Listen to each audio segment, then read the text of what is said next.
Hello, everyone, and welcome again to another Teacher Joseph podcast.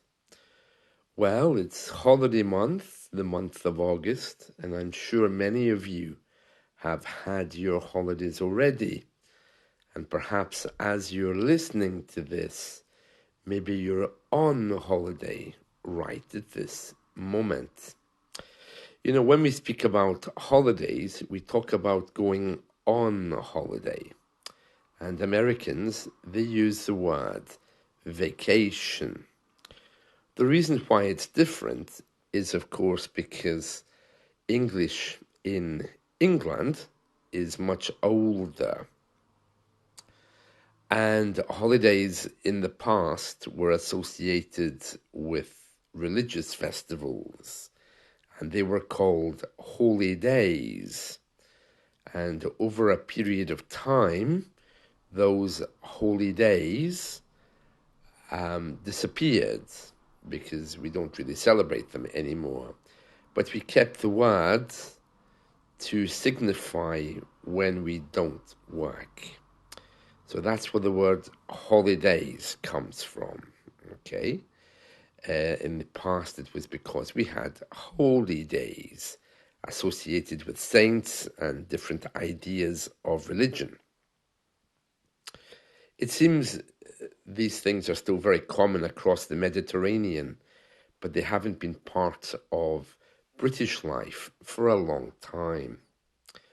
And of course, when the British people went to America, and when America got English, they didn't really need this word holy day because there was no history there to refer back to.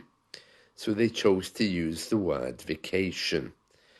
Vacation simply means to vacate or to leave for a while.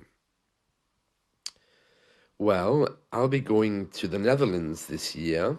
I'll be there for, I think, 5 days next week.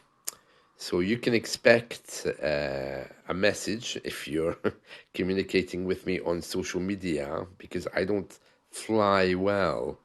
I always send messages to my friends saying, it's been lovely, nice to know you, and if I do happen to get back safely, then of course I'll be in touch. So my view is that I probably won't. So that'll be coming your way if you're a regular. Also, with holidays, oh, I'm terrible for packing. Yeah, I just always assume that I won't be coming back, that the plane will crash into the sea. And as a direct result, I pack up everything, and then slowly during the week before I go, I begin to unpack a little bit, realizing that I can't possibly get my furniture on the aeroplane. So it's a little bit strange. To use an English idiom, I'm worse than the Queen Mother. Of course, we don't really use that idiom now because the Queen and her mother are both dead. Could I say maybe I'm worse than Camilla? I'm not sure if that really works, to be honest. But let's just say that I pack too much and then have to unpack. Using airlines in Europe is crazy right now because you get a really cheap ticket and then you have to pay a lot of money to carry a bag. Isn't that just weird? It seems to be the way it is. So anyway, if I do arrive in the Netherlands safely, I'll be spending a few days in Amsterdam, and then I'll also be spending a few days in the south of the country. So I'll be making podcasts there for you, so you can hear how things are. And yeah, that should be quite exciting. You know that the Dutch speak English very well, so I'll be very happy there. Because I think my Dutch now is probably a bit rusty. I know that I lived in the Netherlands for some time when I was doing some work for Radio Nederland, Veldomroep, which is the Radio Netherlands World Service in Hilversum.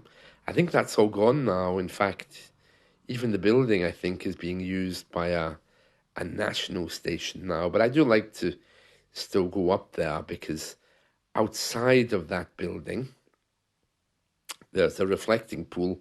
And as I remember, behind it, there's a huge nature park which you can walk through. I mean, the Netherlands generally is a huge nature park. There's lots of green fields with tulips and these things. So that's my plan. So it'll be lovely. So I do enjoy going to the Netherlands. I haven't been there for ages.